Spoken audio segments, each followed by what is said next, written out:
নমস্কার, কেমন আছেন সবাই? আশা করছি আপনারা সকলেই ভালো আছেন। আজকে নতুন একটা ব্লগে আপনাদের সকলকে স্বাগত জানাই। আজকে হচ্ছে শনিবার, সকালে এখন ওই 12টা মতো বাজছে। তো এখনই নতুন একটা শাড়ি পরলাম, পরে ঠাকুর ঘরে গিয়ে নমস্কার করে চলে আসলাম। আজকে হচ্ছে ষষ্ঠী, আজকে ষষ্ঠী পুজো, তাই এই শাড়ি টুড়ি পরা। আর এটা হচ্ছে নতুন শাড়ি। আজকে যেহেতু ষষ্ঠী পুজো বাড়িতে, তো ষষ্ঠী পুজো করার পরে সবাইকে নাকি নতুন জামা কাপড় দিতে হয়। তো বাড়ির সবাইকে নতুন কিছু না কিছু দেওয়া হয়েছে। আমাদের বাড়ির প্রত্যেকটা বউদের দেওয়া হয়েছে শাড়ি, আর প্রত্যেকটা ছেলেকে দেওয়া হয়েছে ওই শর্ট গেঞ্জিগুলো, আর বাচ্চাদেরকে দেওয়া হয়েছে জামা, তারপর ওই প্যান্ট, এগুলো দেওয়া হয়েছে। তো আজকে যেহেতু ষষ্ঠী, তো শ্বশুরবাড়ির তরফ থেকে সবাইকে কাপড় জামা দিল, সাথে ষষ্ঠী পুজো হয়েছে। গিয়েছিলাম ঠাকুর ঘরে, শাড়িটা পরে গিয়ে নমস্কার করে চলে এসেছি। আজকে না একটু জমজমাটি রান্নাবান্নাও হবে আজকে মাংস। তো রান্না তো করবোই, শাড়িটা চেঞ্জ করতে হবে, তারপর করবো। অ্যাকচুয়ালি কি হয়, নতুন শাড়ি তো সেভাবে কিন্তু প্লেট করে ভালো করে পরাও যায় না। আর নতুন শাড়িগুলো সবসময় কিন্তু ভালো করে কুচি টুচি কিছুই হয় না। এগুলোকে একবার ধুয়ে দিতে হবে, তারপরে পরা হবে। নতুন শাড়ি দেওয়ার সাথে সাথে একটু গায়ে দিতে হয়, শাড়িটা পরে একটু ঠাকুর নমস্কার করতে হয়। ওই জন্য আমি আজকেই পরে নিলাম, পরে ঠাকুর ঘরে গিয়ে ঠাকুর নমস্কার করে চলে আসলাম। এবার যেহেতু রান্না টান্না করবো, তখন আমি শাড়িটা কিন্তু খুলে নেব। তো খুলে তারপর রান্না টান্না করবো। আগেরবার ষষ্ঠীতে কিন্তু আমি শ্বশুরবাড়িতে ছিলাম না। আগেরবার ষষ্ঠীতে আমি গিয়েছিলাম আমার বাড়িতে। তো সেখানে কিন্তু জামাই ষষ্ঠী উপলক্ষে আমাদেরকে নিমন্ত্রণ করা হয়েছিল। আমি আমার বর গিয়েছিলাম, আমার বোন এসেছিল, ও নিয়ে গিয়েছে আমাদেরকে। তো আমরা দুজনেই গিয়েছি। তো সেখানে যাওয়ার পর ওই বছর জামাই ষষ্ঠী সেখানেই হলো। আর এবছর যেহেতু জামাই ষষ্ঠী হলো না, এবছর যেহেতু আমাদের ওষুধ রয়েছে, আমার শ্বশুরমশাই মারা গিয়েছেন, প্রায় 1 বছর পূর্ণ হয়নি এখনো, ওই 1 মাস রয়েছে। জুলাই মাসটা চলে আসলে কিন্তু আমাদের 1 বছর পূর্ণ হয়ে যাবে। তারপর তার কোনো চিন্তা নেই। তো তারপর মন্দিরেও যেতে পারবো, পুজো টুজো সবই করতে পারবো। ওই 1টা বছর আর কি। তো সেই জন্য এবার আর ষষ্ঠীটাও করা হলো না, আবার আগামী বছর হবে। তো এবছর ষষ্ঠীটা আসার সাথে সাথে আমার মনটা এতটা খারাপ হয়ে গিয়েছে যে এবারে জামাই ষষ্ঠীটা হবে না। মাকে ফোন করে বলেছিলাম, তো এবছরে আর যাওয়া হলো না। মা বললো ঠিক আছে, পরের বার তো আবার হবেই। তো আর কিছু করার নেই, হলো না তো হলো না, পরের বার হবে। আর কি বলবো, আজকে ষষ্ঠীর দিনে আজকে বড় বাড়িতে নেই, যেহেতু ওরা কলকাতা গিয়েছে, ওরা আসবে আগামীকাল আসবে ওরা। আজকে যেহেতু শনিবার, ওরা রবিবার দিন আসবে, দুপুরবেলা এসে পৌঁছাবে। তো সেও বাড়িতে নেই। আজকে রান্না বান্না সমস্তটাই করলাম, জমিয়ে রান্না টান্নাও করলাম, মাংস টাংস সবই বানালাম, কিন্তু ও যে বাড়িতে নেই সেজন্য একটু ভালো লাগছে না সেভাবে। ও থাকলে তাও একটু ভালো লাগে। এমনি তো সবাই আছে, সেটার কথা নয়। আজকে যেহেতু রান্না টান্না সমস্তটা করেছি, আর যেহেতু মাংস খেতে অনেক ভালোবাসে, তো আজকে জামাই ষষ্ঠীর দিনে আর আজকে ষষ্ঠী পুজোর দিনে ও বাড়িতে নেই, তার জন্য নতুন কাপড়টাও আজকেও পরে না, এসে কাল পরবে। আর সমস্তটাই ওর কাল হবে। তো কিছু করার নেই। তাহলে চলো ঠিক আছে, যাই এবার, রান্নাটা কমপ্লিট করি, রান্না বান্না করি, সেরে তারপর বসে কথা হবে। এখন খাবার দাবার খেয়ে সমস্তটা করে তারপর কথা হবে। ঠিক আছে, চলো যাই তাহলে, রান্নাটা চট করে নিই। শাড়িটা পরে একটু আয়নার সামনে এসে দাঁড়ালাম। সবসময় তো শাড়ি পরি না, ওই যখনই পরি তখন কিন্তু খুব নতুন নতুন বলে মনে হয়। ওই জন্য নতুন শাড়িও পরলাম, নিজেকে নতুন নতুন মনেও হচ্ছিল। ওই জন্য আয়নার সামনে এসে নিজেকে একটু দেখলাম ভালো করে। বেশ ভালোই লাগছে, নতুন শাড়ি তো সেভাবে কুচিটাও হয়নি, তাহলে তবুও কিন্তু বেশ ভালো লেগেছে। শাড়িটার সাথে ব্লাউজটাও অনেকটা ম্যাচিং হয়ে গিয়েছে। আর আগেরবার ষষ্ঠী তো সেম এরকম কালারেরই হবে, আমাকে একটা শাড়ি দেওয়া হয়েছে। দুটো শাড়ি আমার ভীষণ পছন্দ হয়েছে। এরকম কটন শাড়িগুলো আমার ভীষণ ভালো লাগে, আর এগুলো ঘরে পরার জন্য, যারা সবসময় ঘরে শাড়ি টাড়ি পরে থাকে, তো তাদের জন্য এরকম শাড়ি অনেক ভালো। ঘরে পরে কাজ করার জন্য, বাড়িতে পরে চলাফেরা করার জন্য অনেকটা ভালো ওই শাড়িগুলো। তো সেজন্য আমি তো আর রোজ রোজ পরবো না, ওই 1-2 দিন পরেছি, রেখে দেবো, আবার কবে না কবে পরবো তাহার নিয়ে ঠিক। আজকে সেজন্য পরলাম, যদি একটু ভালো করে নিজেকে দেখলাম, একটু ভিডিও তুলে রাখলাম। নাহলে কি হবে, আমি যে এই শাড়িটা আর কবে পরবো তার কিন্তু কোনো ঠিক ঠিকানা নেই। তো ওই যে নিজেকে দেখার পর চলে আসলাম রান্নাঘরে, এবার রান্না করব। তো রান্না করতে আসার আগে না আমি শাড়িটা চেঞ্জ করে চলে এসেছি। নাহলে কি হবে, আজকে তো একটু মাংস রান্না করব, ওই তেল ছিটকে যাবে, শাড়িটা বরবাদ হয়ে। নতুন শাড়ি যেহেতু আজকেই পেয়েছি, আজকে আবার এটাকে নষ্ট করে দিলে তো আর হবে না।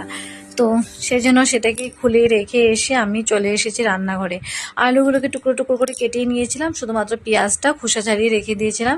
পেঁয়াজ, রসুন, আদা আর এই মিক্সি বাটিতে কিন্তু আগে থেকে একটু কাঁচা লঙ্কা পেস্ট করে ছিল, তো ওর মধ্যেই আমি এগুলো মশলাগুলো দিয়ে দিলাম, আর এক্সট্রা করে আমি এখানে কাঁচা লঙ্কা দিইনি। আর এবারে কাঁচা লঙ্কাগুলোতে না অনেক ঝাল, সেজন্য আমি আর এক্সট্রা করে কাঁচা লঙ্কা দিইনি, নাহলে কি হবে মুখে তোলাই যাবে না, এতটা পরিমাণ ঝাল হবে।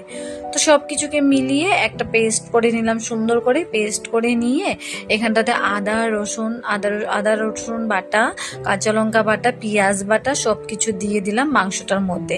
আজকে টমেটো পাইনি জানেন, অনেকদিন হয়েছে টমেটো শেষ হয়ে গিয়েছে, তাই আজকে আর টমেটো পাইনি। আজকে টমেটো ছাড়াই মাংসটা রান্না করব। তবে আজকে মাংসতে আরো একটা জিনিসও আমি দেবো না, সেটা হচ্ছে চিকেন মশলা। চিকেনে আজকে আমি চিকেন মশলা ছাড়াই চিকেনটা বানাবো। আজকে বাড়িতে চিকেন মশলাও শেষ হয়ে গিয়েছে, তো এবার আর আনা হয়নি, তো সেই জন্য আজকে আর চিকেন মশলাও দিব না দিয়ে আজকে রান্নাটা করব। তারপর দিয়ে দিলাম নুন, পরিমাণ মতো নুন দিয়ে দিলাম। আপাতত পরিমাণ মতো দিলাম, যদি কম টম হয় তাহলে পরে আরো একটু দিয়ে দেবো, আর বেশি হলে তাহলে তো খাওয়া যাবে না, ওই জন্য প্রথমে একটু কম করে দিলাম। নুন দিয়ে দিলাম, এবার দেবো জিরের গুঁড়ো, ধনে গুঁড়ো, হলুদ গুঁড়ো, এগুলো দেবো। উপকরণগুলো দিয়ে ভালো করে সরষা তেল দিয়ে আবার মাখাবো মাংসগুলোকে। আর সরষা তেল দিয়ে মাংসটাকে যদি আমি ম্যারিনেট করি না, তাহলে কিন্তু অনেকটা খেতে ভালো লাগে।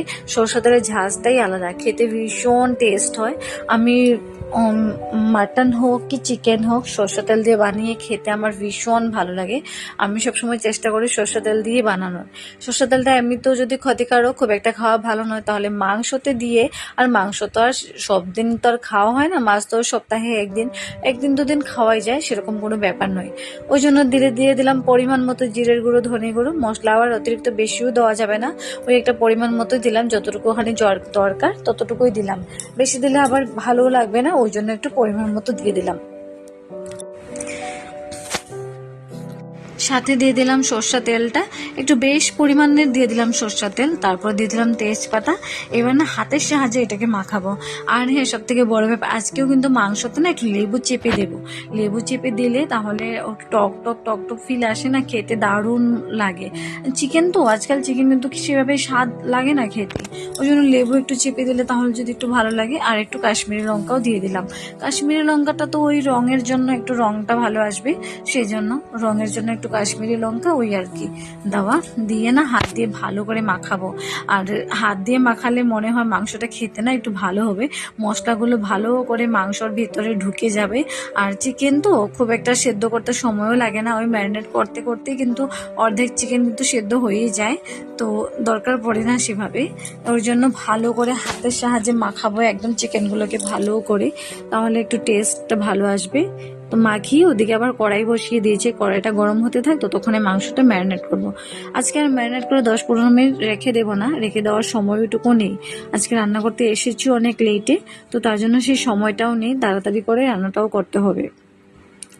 আগে তারই কড়াইটা বসিয়ে দিয়েছি, কড়াইটা কিন্তু এখনো পর্যন্ত অনেকটা গরম হয়েও গিয়েছে। তো কড়াইটা গরম হওয়ার সাথে সাথে তেল দেবো, দিয়ে না ফোড়ন দেবো, ফোড়ন দিয়ে সাথে সাথে মাংসটা দিয়ে দেবো। আর আজকে মাংসটা অন্যরকম বলতে, আগে আমি কি করতাম, চিকেনটা তো অনেকক্ষণ ঢাকা দিয়ে রাখতাম, অনেকটা ঢাকা দিয়ে আমি করতাম। আজকে তাহলে আমি ভাবছি মাংসটাকে আমি খুব একটা ঢাকা দেবো না, আমি অনেক ঢাকা দিয়ে মাংসটা করি, তো তাহলে কি হয় মাংস থেকে হাড় গুড় সব ছাড়িয়ে চলে যায়, একদম মাংসটা খেতে তারপর একটু কেমন কেমন লাগতে থাকে, তার জন্য আজকে আর অনেকক্ষণ ঢাকা দিব না। আজকে একবার মতো ঢাকা দিব, তারপর কষিয়ে রান্না করে নেব। এবার দিয়ে দিলাম একটু সরষা তেল, দিয়ে এর মধ্যে না দেব ওই কি বলে এলাচ, তো দেব না আজকে, এলাচ নেইও, এলাচ দেব না, অনেক কিছু ফুরিয়ে গিয়েছে জানেন, এগুলো সব না এক এক করে নিয়ে আসতে হবে। এর মধ্যে দিয়ে দেবো আমি দারচিনি, তারপর ওই লবঙ্গ, হ্যাঁ লবঙ্গ আর দারচিনি এগুলো দিয়ে দিলাম। আর লবঙ্গটা দিয়ে না আমি একটু দূরে চলে গিয়েছিলাম, ওই যে ফুটছে দেখতে পাচ্ছেন তো, এগুলো ফুটে না হাতে চলে আসে, তো যখন হাতে চলে আসে তখন খুব লাগে, তো সেজন্য একটু চলে যায় দূরে। চলে যাওয়ার পর যখন ঠান্ডা হলো, তার সাথে সাথে চলে আসলাম। এবার দিয়ে দেবো মাংসগুলো এর উপরে। মাংসগুলো দেওয়ার পরে না গামলাতে অনেকগুলো মশলা কিন্তু লেগে আছে, এগুলো কিন্তু খুন্তির সাহায্যে সবগুলোকে কাছিয়ে নিতে হবে। তো এগুলো ফেলে দেওয়া তো যাবে না, মশলাগুলো যত দেবো পরিষ্কার পরিচ্ছন্ন করে, তত কিন্তু মাংসর স্বাদটাও বাড়ে। বাঙালির মধ্যে আমরা কিন্তু সেরকমটাই বলে থাকি, তাহলে কিন্তু মাংসর টেস্টটাও অনেক বাড়ে। এবারে না মাংসটাকে ভালো করে নাড়াচাড়া করবো তেলের সাহায্যে, গরম তেল, কাঁচা তেল দিয়েছি, এবার গরম তেলের সাথে মাংসটাকে ভালো করে একটু নাড়াচাড়া করতে হবে। একটু নাড়াচাড়া করে না ঢাকা দিয়ে দেবো, খানিকক্ষণ ঢাকা দেবো, ওই 10 থেকে 15 মিনিট ঢাকা দিয়ে দিলে তারপর ওই 10 থেকে 15 মিনিট আবার মাংসটাকে একটু একটু জল দিয়ে দিয়ে কষাবো। তারপর ওই কষানোর পর একটু জল দিয়ে ওই 5-10 মিনিট আমি ঢাকা দিয়ে রাখবো, ঢাকা দিয়ে গরম মশলা দিয়ে নামি। ততক্ষণে আমার ওই চিকেন বানাতে আমার 30-35 ওরকম, বেশি লাগবেও না টাইম, ওরকম টাইম লাগবে 40 ওরকম, বেশিক্ষণ তো আর চিকেন বানাতে লাগেও না। ওই 10-15 মিনিট ঢাকা দেওয়ার পর এবার না ঠিক ভালো করে এটাকে আমি কষাবো। এই যে আজকে কিন্তু চিকেন থেকে খুব একটা জল ছাড়েনি, তো সে অন্যদিন না অনেক জল থাকে, অনেকটা জল, আমি জল দিতেও হয় না, ঢাকা দিয়ে যখন রাখি অনেকটা জল কিন্তু ছেড়ে দেয়। আজকে এবার জলটা কিন্তু ছাড়েনি, তো সেই জন্য ঢাকা দিয়ে রেখেছিলাম, একটু নিচে লেগেও গিয়েছিল।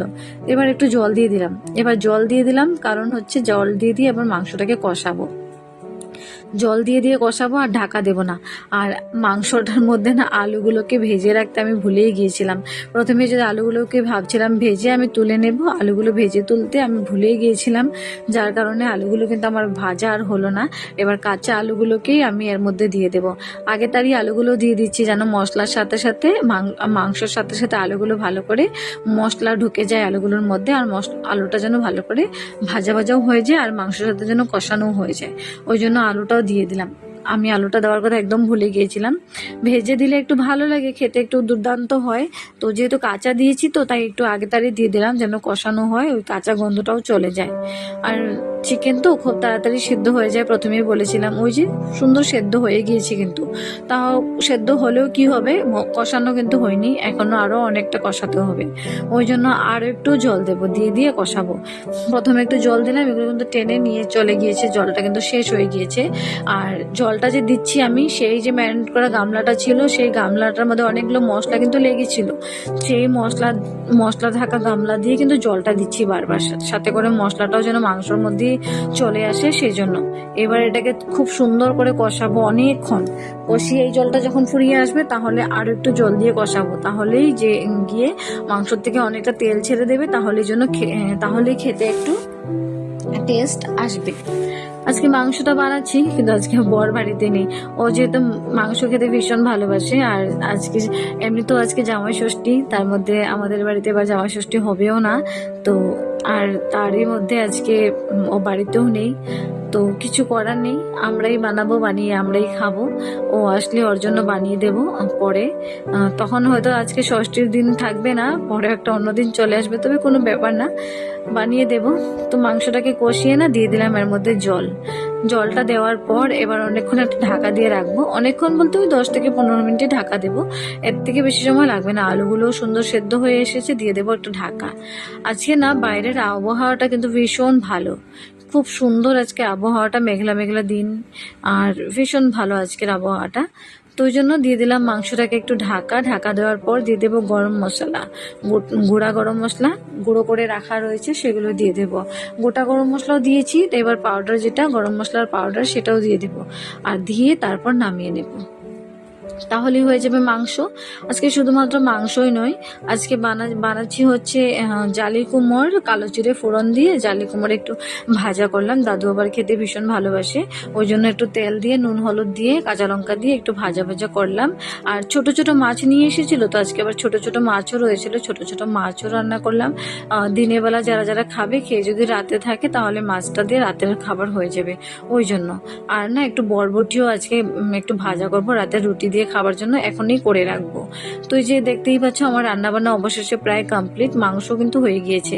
সকালে এটা বানানো হয়েছিল ভুল দিয়ে আলু দিয়ে রুটির সাথে খাওয়ার জন্য, সকালে বানানো হয়েছিল, তো একটু রয়ে গিয়েছিল, তো এটাকেও তুলে রাখা হয়েছে। দুপুরে যদি কেউ খায় তো খাবে, আর না খালে রেখে দেবো, আবার পরে যদি কেউ খায় খেয়ে নিতে পারবে। আর এখানে ছোট ছোট মাছগুলো ভুল দিয়ে টমেটো ছিল, টমেটো দিয়ে একটু মাখো মাখো করে ঝোলটা করা হয়েছে।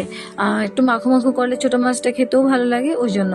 আর আজকে ছোট মাছটা ভুল দিয়ে বানানো হয়েছে, ভুল দিয়ে মাছ খেতে কিন্তু দুর্দান্ত লাগে, সেভাবে তো আমি খাই না, আর যখনই খাই কিন্তু ভীষণ ভালো লাগে। আর এদিকে আমি একটু জালি কুমড় কালো জিরে ফোড়ন দিয়ে ভেজে রেখেছি দাদুর জন্য, দাদু আবার খেতে ভীষণ ভালোবাসে, ওই জন্য রেখে দিলাম। তার সাথে সাথে মাংসটাও কিন্তু আমার হয়ে গিয়েছে, এবার মাংসটা কিন্তু আমি নামিয়ে নিয়েছি। মাংসটাকে এবার সুন্দর করে জায়গা মতো তুলে রাখতে হবে, তুলে রেখে আবার মাংসগুলো রান্না করার পর আর কিন্তু কোনো রান্নাবান্না নেই, তবে রয়েছে একটু বরবটি, এটাকে এবার কাটাকুটি করতে হবে। বরবটিটা কিন্তু এখনো কাটাকুটিও আমি করিনি। মাংসটা তো নামিয়ে নিয়েছি, কি সুন্দর কালার এসেছে দেখুন। আর আজকের মাংসগুলো না রান্নাটা আমার ভীষণ ভালো হয়েছে, হাড় থেকে একটাও মাংস কিন্তু ছাড়িয়ে আসেনি। নাহলে অন্যদিন কি হয়, হাড় থেকে মাংসগুলো কিন্তু চলে আসে আমার, আর মাংসটা খেতেও কিন্তু টেস্টি হয় না। আজকে কিন্তু দেখেও মনে হয় যে এটা খাওয়া অনেকটা ভালোই হবে। আর হাড় থেকে মাংসটাও সুন্দরভাবে রয়ে গেছে, ছাড়িয়ে আসেনি। আর লেগ পিসগুলো দেখে তো আমার মনে হচ্ছে আমি এখনই খেয়ে নিই। ভয়েস দিচ্ছি ভিডিওর ভয়েস দিতে দিতে আমার জিভ থেকে জল চলে আসছে ওই লেগ পিসগুলো দেখতে। চিকেনের ওই লেগ পিসগুলো আমার এত পরিমাণ ভালো লাগে, আমি বলে বোঝাতে পারবো না। আমি এতটা ভালোবাসি চিকেনের ওই লেগ পিসগুলো খেতে। শুধুমাত্র আমি চিকেন খাই ওই লেগ পিসের জন্য। লেগ পিসটা আমার ভীষণ ভালো লাগে। আর বড় বড় লেগ পিস দেখলে খুবই ভালো লাগে, ছোট ছোট লেগ পিস থাকলে সেটা আর আমার একটু ভালো লাগে না। তো সেই জন্য আমার খুবই ভালো লাগে খেতে। আর চিকেন হোক কি মাটন হোক, ওই নরম নরম যে থাকে না কতগুলো মাংস, এগুলো খেতে আমার ভীষণ ভালো লাগে। আর কতগুলো থাকে না শক্ত শক্ত, সেটা খেতে আমার একটু ভালো লাগে না। তো আমি সেটা খাইও না। লেগ পিসটা একটু নরম পদার্থ, সেজন্য লেগ পিসটা খেতে ভীষণ ভালোবাসি, ভালো লাগে খেতে। এখানে বরবটিগুলোকে আমি তাড়াতাড়ি করে কেটে নিচ্ছি। বরবটিটা যদি আমি রান্না করে নিই তাহলে কিন্তু আমার রান্নাবান্না কমপ্লিট। যেহেতু বরবটিটা আলু দিয়ে শুধু ভাজা করব, তো তাই আর বেশিক্ষণ সময় লাগবে না। বরবটিটা ভাজতে ভাজতে আমি কিন্তু সারা রান্নাঘরটা পরিষ্কার করে নিতে পারবো। বাসনপত্র ধুয়ে গ্যাস ট্যাস মুছে আমি এগুলো পরিষ্কার পরিচ্ছন্ন করে নিতে পারবো খুব তাড়াতাড়ি। ওই জন্য বরবটিটা সবাই লাস্টের জন্য রেখে দিয়েছি। আর চিকেন যখন বানাতে রয়েছিলাম তখন তো নাড়াচাড়া করার জন্য অনেকটা টাইম দিতে হয়, দাঁড়িয়ে থাকতে হয়, তার জন্য। তো ওদিকে বরবটি ভাজাটা আমি বসিয়েও দিয়েছি, আর এদিকে বাসন ধুয়ে ধুয়ে কাজ করছি। এদিকে ধলি রানী ও চলে এসে জল নেওয়ার জন্য। তো জল নেওয়ার জন্য এসেছে, ওকে আমি দেখে বলছি তুমি একটু দাঁড়াও, তোমার একটু ভিডিও নিই আমি। তুমি এত সুন্দর জামা পরেছো বলার সাথে সাথে বলে উঠলো এটা জেঠি দিয়েছে বাড়ি ষষ্ঠীতে, তো এই জামাটা পরলাম। বলছে বাহ, জামাটা তো খুব সুন্দর হয়েছে, তোমাকে দারুণ মানিয়েছে, ভীষণ ভালো লাগছে। আবার সুন্দর করে একটু থ্যাংক ইউ বললো। সবাইকে যেহেতু শাড়ি টাড়ি দেওয়া হচ্ছে, তো শাড়িটাও ছিল আমার ঘরে, প্যাকেটগুলো ছিল। তো আমার ঘরে যেহেতু প্যাকেটগুলো ছিল তাই ভাবলাম একটু শেয়ার করি তোমাদের সাথে। সবাইকে শাড়ি দেওয়া কমপ্লিট। এই যে দুটো শাড়ি রয়েছে, একটা ছিল একটা মেজো কাকির আর একটা বড় কাকির, দুজনের জন্য দুটো শাড়ি।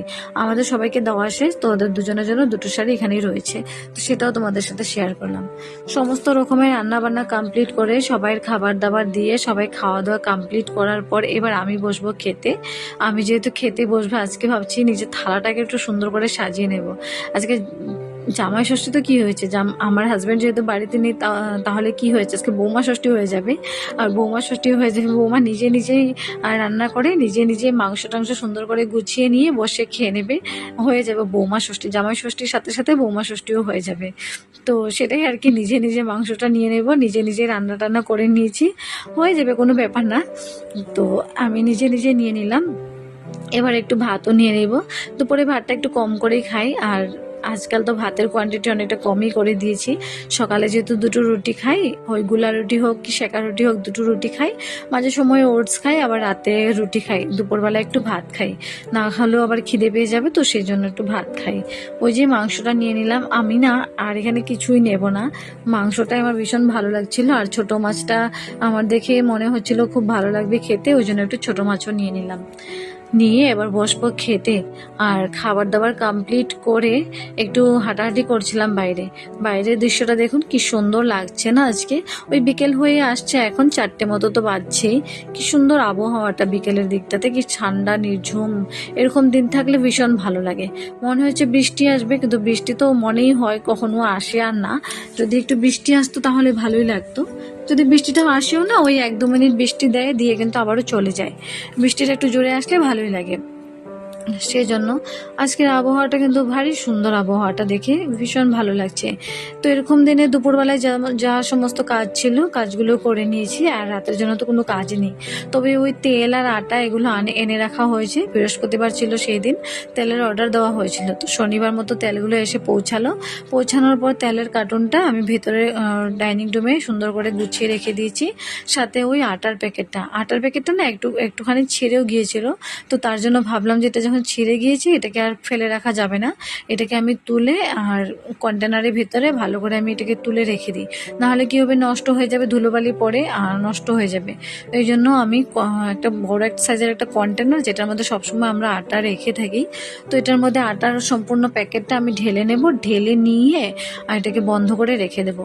আর ফরচুনের এই আটাটা খেতে না ভীষণ ভালো লাগে, রুটিগুলো অনেক সফট হয়, অনেকটা খেতে ভালো লাগে, ভীষণ ভালো লাগে ফরচুনের এই আটাটা, খুব ভালো লাগে খেতে। আমি যেহেতু রুটিগুলো বানাই, সুন্দর ফুলকো ফুলকো ফুলেও উঠে, খেতেও ভীষণ স্বাদ লাগে। 2 প্যাকেট ছিল আটা, এগুলোকে ঢেলে ঢেলে নিয়ে সুন্দর করে প্যাকেটগুলো একটা সাইড করে রেখে দিয়েছি। সাথে আজকে চিনিও আনা হয়েছে, চিনিগুলো আর একটা কন্টেনারের ভিতরে ঢেলে রেখে দেবো। একটু বেশি করে আনা হয়, তো আমাদের ওই 5 কেজি 10 কেজি এরকম করে চিনি আনা হয়, প্রায় 1 মাস 15 দিন সেরকম তো চলেই যায়, তাই জন্য এনে রাখা হয়।